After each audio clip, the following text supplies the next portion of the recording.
ये और आ गया था मानसिक व्याधि क्षमता और रसायनबाजीकरण की भूमिका। परम तो आयुर्वेद ही कहिए या चरक संहिता ही कहिए, एक ऐसा ग्रंथ है जो कि शरीर के साथ साथ मानसिक क्षमता की भी बात। क्यों?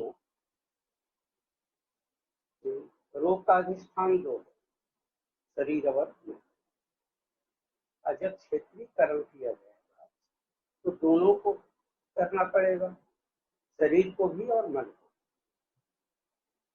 तो जिस तरह की व्याधि क्षमत्व की या बल की बात शरीर के लिए होती है, उसी प्रकार मन के लिए मन की ही बात।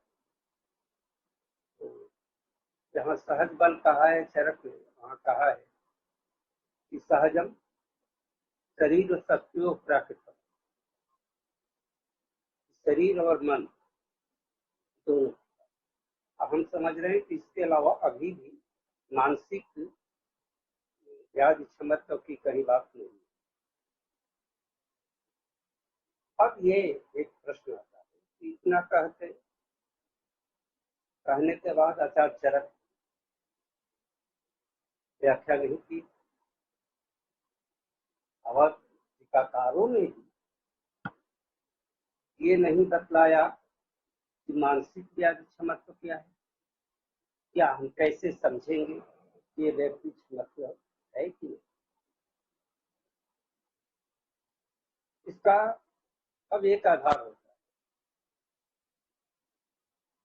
कि हम मानसिक व्याधि क्षमत्व से क्या, जैसे शरीर में तो कह दिए कि सम्मान परमाणु कम सहनतो न दृढ़ेन्द्र विकारणम बलेना भूयते क्षुत्ति पासा तप सहसित में हम संसह संपत्ता समझा सम्मान से। लेकिन मानसिक क्षमता की तो कोई लक्षण दिया नहीं। लेकिन बात की है सहज में कि शरीर सत्य हो, और नहीं इस पर टीकाकार कुछ कहे। अब मानसिक क्षमता तो महत्व का यही अर्थ है कि कोई भी उत्तेजक या रोग का कारण जो मन को प्रभावित, जिस प्रकार शरीर के लिए है कि कोई बाह्य अंतर उत्तेजनाएं शरीर पर हानिकारक प्रभाव न डाले, उसको सहन कर ले, तो शारीरिक क्षमता है। उसी प्रकार मन किसी प्रकार के उत्तेजक भाव या विकारोत्पादक भाव प्रभावित न हो तो मानसिक। और इसको ये दूसरी भाषा में कि जब मन का नियमन हो, रेगुलेशन हो, मन का रेगुलेशन हो जाए, नियमन हो जाए ऑटोमेटिकली, तो वो मानसिक व्याधि क्षमता मुख्य है। मन का नियमन, मन का नियमन दो करते हैं। एक तो जब इंद्रिय सापेक्ष होता है तो बात नियंता प्रणेता च मन है। अब इस स्थिति में बात के गुण ओज के गुणों से कुछ विपरीत होते हैं। यदि ओज गुरु है तो बात लघु है, ओज स्थिर है तो बात चल है, एक प्रसाद है तो पासु है, ओज स्निग्ध है तो बात वृक्ष है। तो यदि ओज बच है तो निश्चित रूप से बात पर प्रभाव पड़ेगा, बात वृद्धि। अब बात वृद्धि होगी तो मन का नियमन जैसा होना चाहिए एक पक्ष, दूसरा पक्ष कहूँ जहाँ इंद्रिय सापेक्ष है, ठीक है, वायु करता है मन का नियमन, लेकिन बहुत सारी स्थितियां ऐसी हैं जहाँ वायु स्वयं विकृत होता है, तो उस समय मन का नियमन कौन करेगा?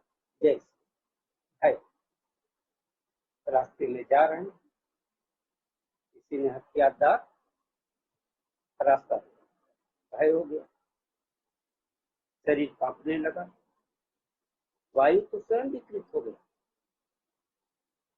उस स्थिति में मन का नियमन कौन करेगा? तब दूसरा जो सेक्टर मन को नियमन वो है धृति। धृति टू नियमात्मिका। यदि धैर्य है तो मन का नियमन हो जाए, यदि धैर्य है तो भय मन को प्रभावित नहीं करे। धैर्य है तो कहेंगे चलते हैं, बढ़ते आगे, जो होगा देखा जाएगा, हम कमजोर तो है नहीं।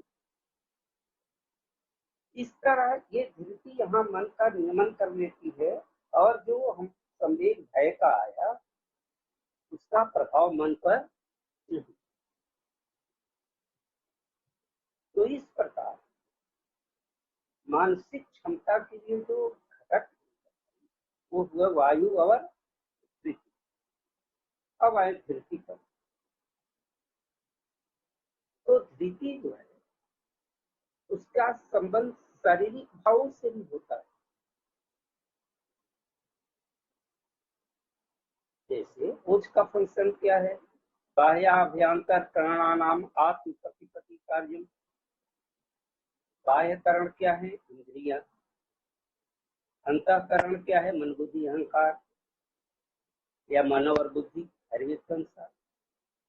ये अंतर बाह्यकरण अंतःकरण दोनों का संयोग होता है तो किसी तरह का ज्ञान होता है। इसको एप्रोप्रिएट कार्य कराने के लिए जो रिस्पॉन्सिबल घटक है वो है ओज।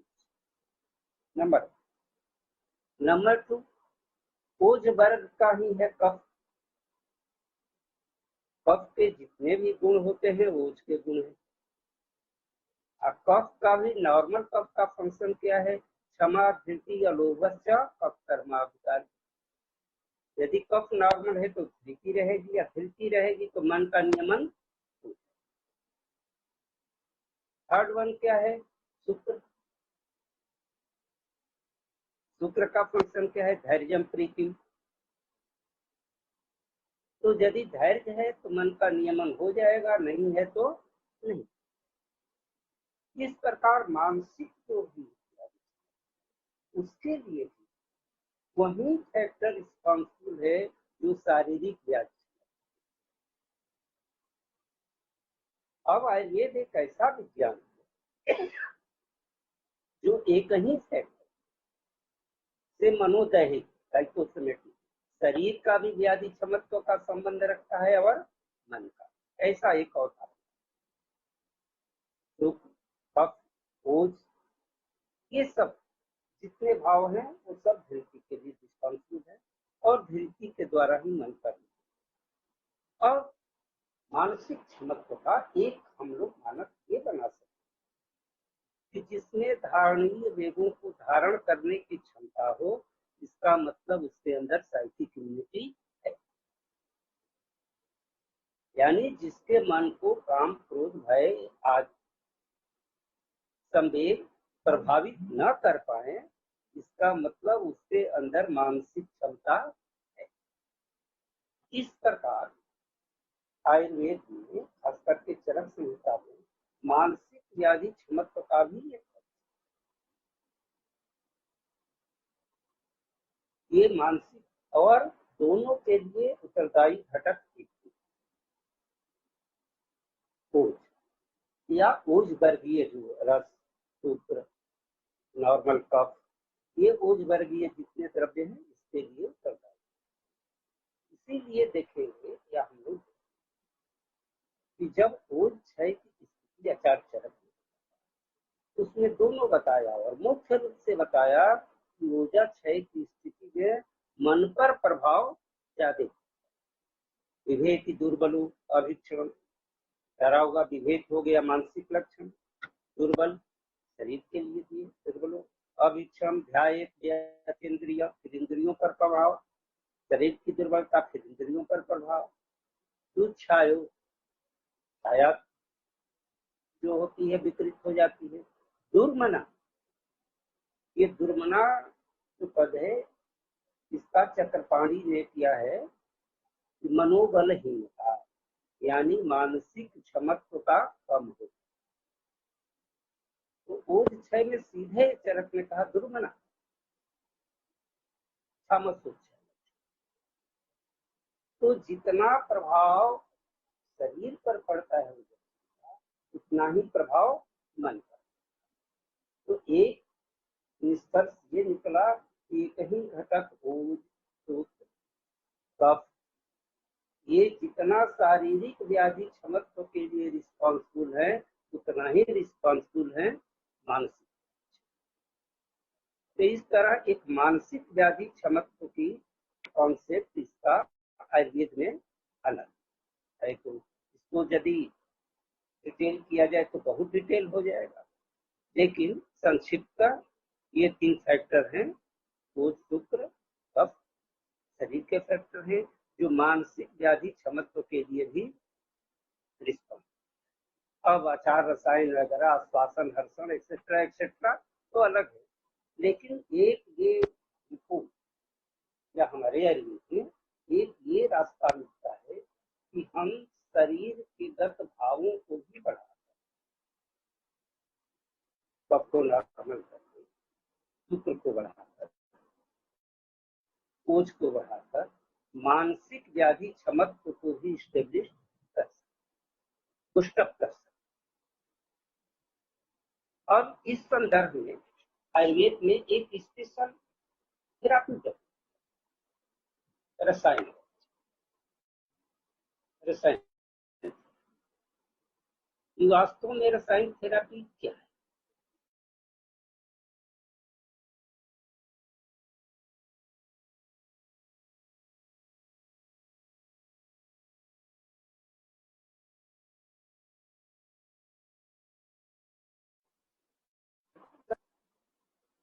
हेल्थ प्लस का सुश्रुत ने कह दिया समदोषा समाग्निश्च समधातु मलक्रिया प्रसन्न आत्मेन्द्रिय मना स्वस्थिति।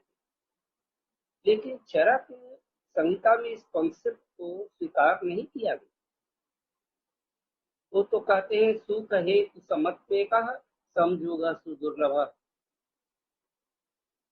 समझोग तो संभव ही नहीं, क्योंकि इनका वेरिएशन डे नाइट में होता है। सुबह कुछ और दोष रहता है, दोपहर में कुछ और रहता है, शाम को कुछ और रहता है, बाल्यावस्था में कुछ और रहता है, युवावस्था में कुछ और रहता है, वृद्धावस्था में कुछ और रहता है।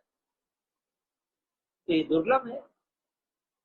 लेकिन फिर उन्होंने क्या माना था? तो इम्यून हेल्थ प्लस वो कहे कि जिसमें बाह्य धातु उत्तेजनाओं शरीर और मन में सहने की क्षमता हो, ऐसे एक कल्पना की व्यक्ति। अब क्या है शुद्ध पिपासा, भूख और प्यास क्या है? इंटरनल स्टिमुलस से, ड्राइव से, मोटिव से। सी और उष्ण ये क्या है? एक्सटर्नल स्टिमुलस से। भी हम प्रैक्टिकल भी करते हैं तो ही स्टिमुलस का हॉट एंड कोल्ड, व्यायाम मैकेनिकल स्टिमुलस। और इनका प्रभाव न हमारे शरीर पर, ऐसा शरीर, यही इम्यूनिटी है। यही इम्यूनिटी है कि किसी रोग कारक बल का या रोग बल का शरीर और मन पर प्रभाव न, उसका अगेंस्ट, उसके बल का विरोध, यही कल्पना। अच्छा, इसके लिए डेवलप हुआ रसायन। और ठीक है, हम लोग कहते हैं रसायनम, सारंगधर ने कहा कि जरा व्याधि नाशन, जरा व्याधि का नाशन करे।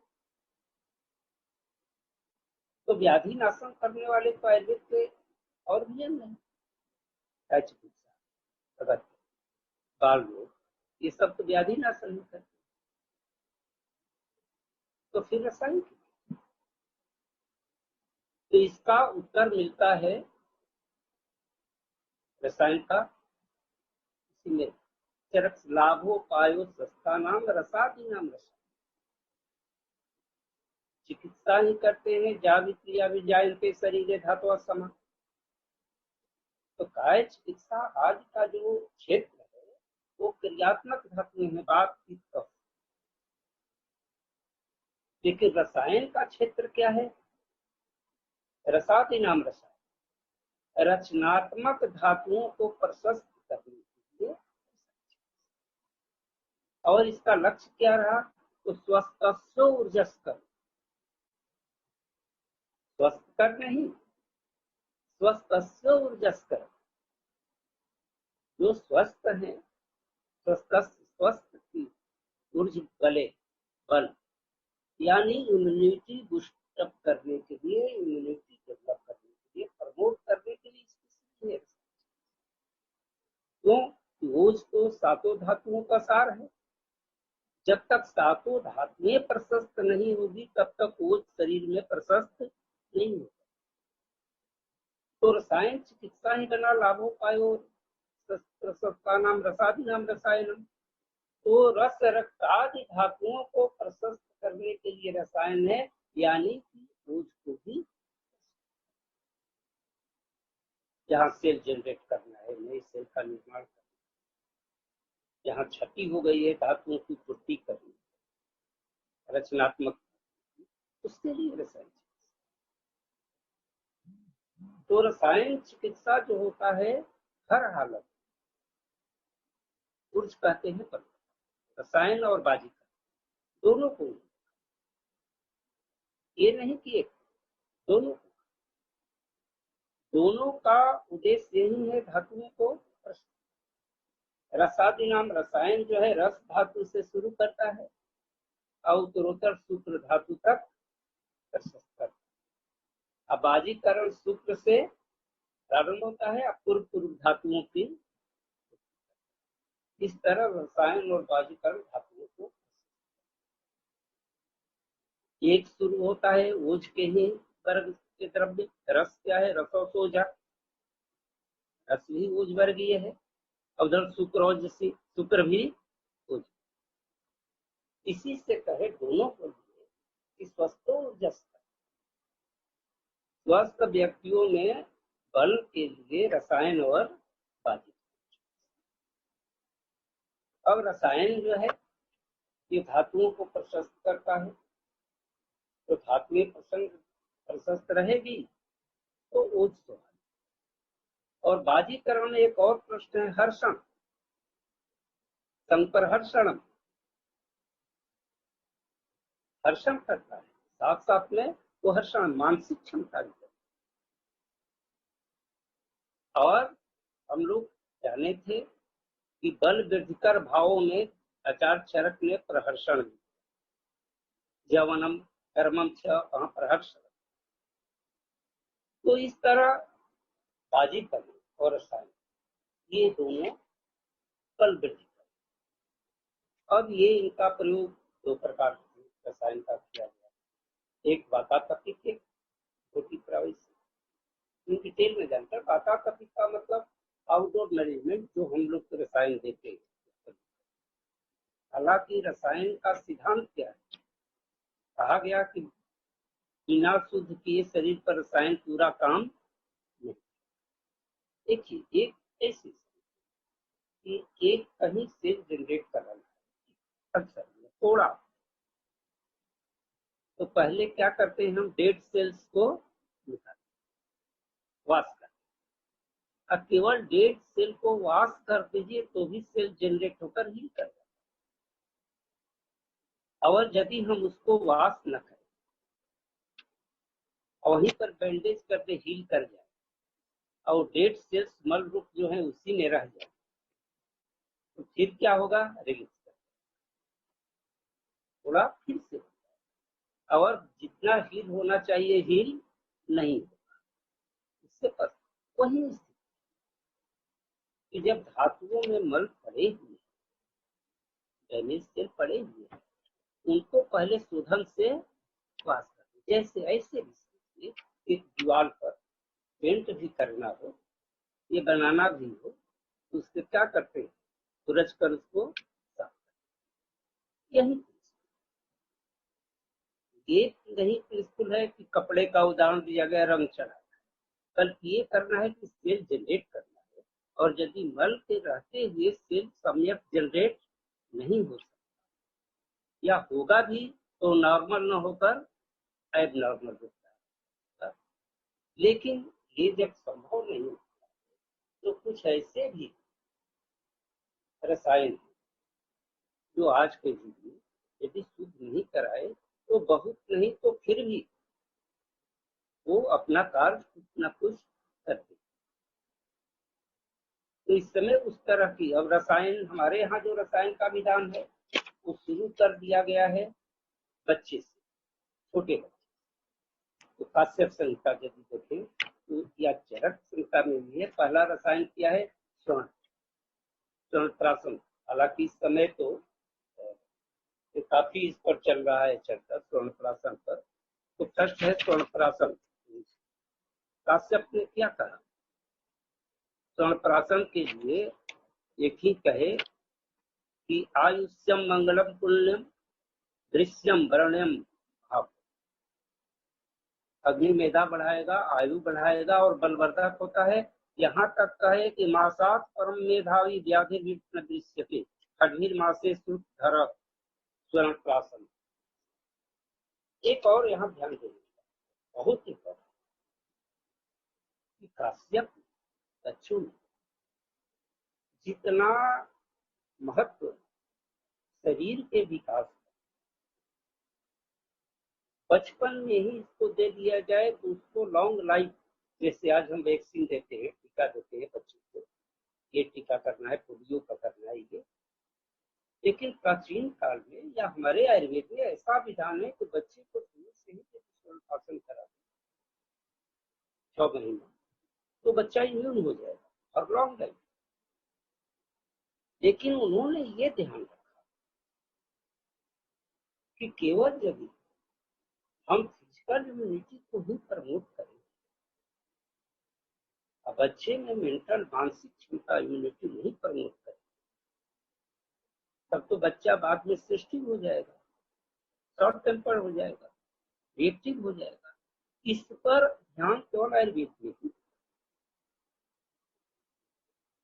और यदि हम काश्यप देखेंगे, हम इसलिए शुरू किए हैं कि बचपन से वृद्धावस्था तक रसायन का, तो बचपन से ही शुरू है। और एक का युग होता है कि जब हम लेखन चैप्टर करते हैं उसमें मैक्सिमम जो ड्रग्स दिए गए हैं वो साइकिक इम्यूनिटी, मेंटल इम्यूनिटी थी। स्वर्ण प्राशन में देखा। अब दूसरा देखें, अब क्या कहते हैं, ब्राह्मी मंडुक प्रणिंच तिरफलाम को बचा तत्पुष्पा शतावर्य दंती नाग बलाकम एक एकम मधुसर्पिभ्यम मेधा जनन। एक एक द्रव्य को भी यदि शहद से या घी से चटाएं तो ये नहीं दिए कि शरीर के लिए केवल वर्धन, मेधा है।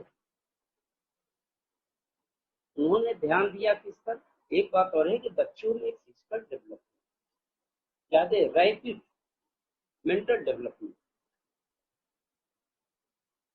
उसको बच्चा पैदा हुआ वो डेवलपमेंट तो वीकली होता है, मेंटली होता है, फिजिकल डेवलपमेंट। लेकिन मेंटली तो उसको सेकंड डे थर्ड डे से ही माँ को रिकॉग्नाइज करना होता है, पिता को रिकॉग्नाइज करता है, अपने फ्रेंड को रिकॉग्नाइज करता है। दूसरा 4 दिन बाद ही आ गया तो रोने लगेगा संभवतः। इसलिए कि उसको मेंटल वर्क करना है, मन को साफ बनाना है, मेधा बनाना है, रिकॉलिंग करना है कि कौन माँ है कौन पिता है, किसको खाने से हमको अच्छा लगा, किसको खाने से हमको बुरा लगा, ये सब रिकॉग्नाइज करना है। इसलिए आयुर्वेद में साइकिक इम्यूनिटी और जो बचपन में जितने ड्रग दिए बताए गए, प्राय मैक्सिमम काश्यप ने बताया वो साइकिक इम्यूनिटी कल तो करते ही हैं, साथ साथ साइकिक इम्यूनिटी। या संभवतः उस समय मानसिक वृद्धि की रैपिड जरूरत होती है डेवलपमेंट की, इसलिए उन्होंने ऐसा। फिर भी ये वही ब्राह्मी सिद्धार्थ का कुष्टम सेंधम सारिवाम च, ये भी जो दिए प्राशन के लिए, ये सब सही। और कहे कि इनको यदि सेवन किया जाए तो किसी प्रकार का रोग या ग्रह बाधा इनको ग्रसित नहीं करती। ये वेल नोन है कि ग्रह और भूतादि का प्रभाव मन पर ही पड़ता है। तो इतना इम्यून करने की बात की गई इस रसायनों से, उस पर उसका प्रभाव। और इस तरह जब आते हैं फिर बच्चा एडल्ट हो गया तो उसको आहार औसत आज से फिर यदि हम चले औषधियों में चरक संख्या बहुत औषधियां, या किसी रस ग्रंथ में जाए तो रस औषधियां हैं, सुश्रुत में जाए नर बला रसायन, नाग बला रसायन, भलातक रसायन, और इसमें सेलेक्ट करना है कि हमको किस तरह की रसायन की जरूरत। कुछ रसायन है अग्नि बढ़ाने वाले, कुछ साइटोट्रोपिक है, कुछ रसायन है वो जनरल इम्यूनिटी को। अब पिपली रसायन, भलातक, तो भलातक रसायन का दो ही है मुख्य क्षेत्र, कार्य क्षेत्र, अग्नि और अग्नि के अलावा मेघराज। अब इन रसायनों को रसायन में क्यों, जो डायरेक्ट इम्यूनिटी नहीं, नहीं, मधुर नहीं है, उनको ही रसायन क्यों? प्राय कहा गया कि मधुर स्निग्ध रसायन होते हैं, उनको क्यों? इसलिए हम बताए ना, रसायन का कार्य है शरीर के रस रक्ता धातुओं को प्रशस्त करना। जो धातुओं अग्नि के लिए, जहाँ की धातु रिस्पॉन्सिबल है, उत्तरदायी, और उनकी क्षति हो जाए तो उन धातुओं की पूर्ति के लिए ये। अब रक्त धातु बढ़ाना है तो अग्नि ही होगा प्राय। तो इस आधार पर इन रसायनों, और जैसे उदाहरण स्वरूप चंद्रासले, ब्राह्मण रसायन, की कंस की जितने आम्लकी हरित के जोग बताए गए, सबके सब रसायन। एक रसायन का बहुत वर्णन किया गया चरक संहिता में, शीलाजती, और उसको कह दिया गया कि ये रसायन दोनों अर्थ में, राइट डायमेंशनल, ये इम्यूनिटी तो प्रमोट करेगा ही रसायन है तो, लेकिन साथ साथ सभी रोगों को समाप्त बताया गया कि न सोअस्ति रोगो हुई साध्य रूपा शिलाहयम यम न जयंत परसाया। कोई ऐसा रोग नहीं है जो शिलाजीत रसायन के सेवन करने से। इसके बाद इंद्रोक्त रसायन बताए गए। अब इन रसायन के अलावा रसायन में जीवनी, प्रेंगनी, ये जो द्रव्य हैं सब बल्य, बल्य का अर्थ ही है इम्यूनिटी, क्योंकि हमारे यहाँ इम्यूनिटी को बल कहा जाता है। तो बल्य से प्राय समझ लेते हैं हम लोग पावर स्ट्रेंथ, वो तो है ही। बल्य महाकषाय इम्यूनिटी, तो ये सब के सब रसायन इनका प्रयोग किया जाता है। साथ में आचार रसायन, आचार रसायन, और कहा गया कि इनके सेवन करने से ये रसायन की तरह कार्य। एक बात जानिए कि जब तक आचार रसायन का पालन न, जब तक हमारी मानसिकता सही नहीं रही, तब तक हम प्रव्यापराध करेंगे, रसायन का सेवन करेंगे।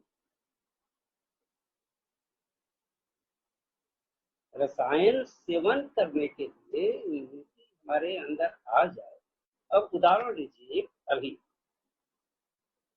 कि अभी रसायन की जरूरत है, पूरा विश्व लगा है इम्यूनिटी को प्रमोट करने के,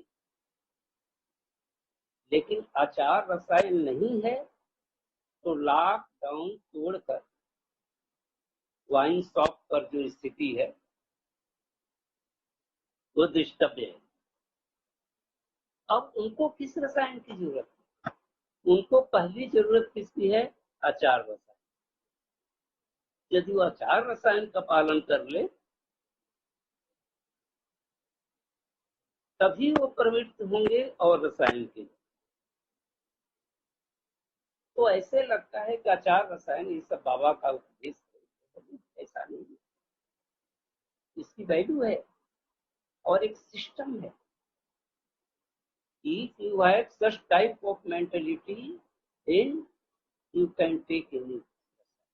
Otherwise, you will be not initiate to take the initiative.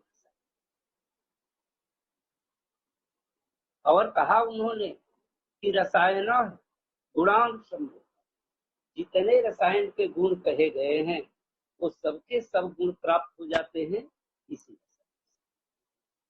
आचार रसायन। अब सेकेंड वन है बाजीकर, बाजीकर द्रव्य।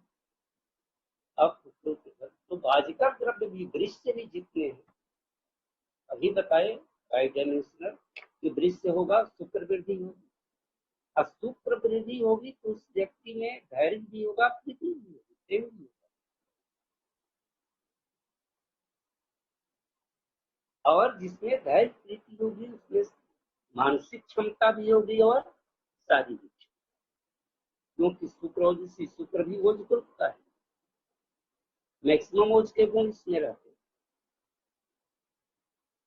तो बाजीकरण का भी प्रयोग किया जाए तो इससे ही नीति भी बुस्टअप होती है, और खास करके इससे साइकिक मेंटल संप्रहर्षण, हमेशा यदि हम प्रहर्षित करें, उत्तेजित करें कार्य के, तो स्वाभाविक है इससे पॉजिटिविटी आएगी,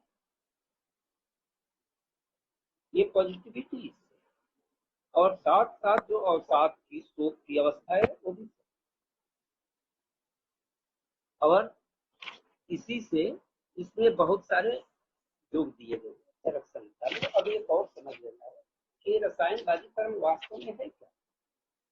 धातुओं का निर्माण या सूत्र का तो आहार से होता है, मुख्य रूप से धातुओं को, रचनात्मक धातुओं का पोषण आहार से। लेकिन रसायन बाजीकरण को देखेंगे, चरक के बाजीकरण मैक्सिमम डाइट ही है, ये फूड सप्लीमेंट्स है। आहार से जिन धातुओं की पुष्टि नहीं हो पाई उनको स्पेसिफिक डाइट रसायन है, उनको पुष्टि कर। ये बात पाक और चरकोक्त रसायन संहिता में। रस औषधियों की अलग, रस औषधियां भी बहुत सारी रसायन है। तो बाजीकरण में भी देखेंगे कि मैक्सिमम बाजीकारक जो द्रव्य दृश्य बताए गए हैं वो फूड सप्लीमेंट, चरक संहिता के बाजीकरण के चारों पास एक भी औषध योग नहीं है, सब डाइट ही। तो ये स्पेसिफिक डाइट नहीं हो तो उसकी रसायन से सप्लीमेंट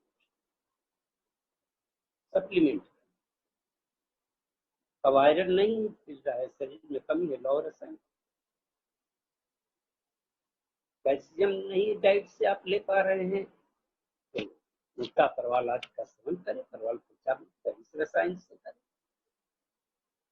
तो इस तरह रसायन तो गाइडेंस कि जो आहार में घटक धातुओं के लिए नहीं मिल पाते उसकी क्षतिपूर्ति हम करते हैं रसायन के द्वारा। +1 +2 इम्यूनिटी बुस्टअप होता है, क्षमता आती है, और नंबर 3 की फिजिकल स्ट्रेंथ और पावर भी बढ़ता है, साइकिल।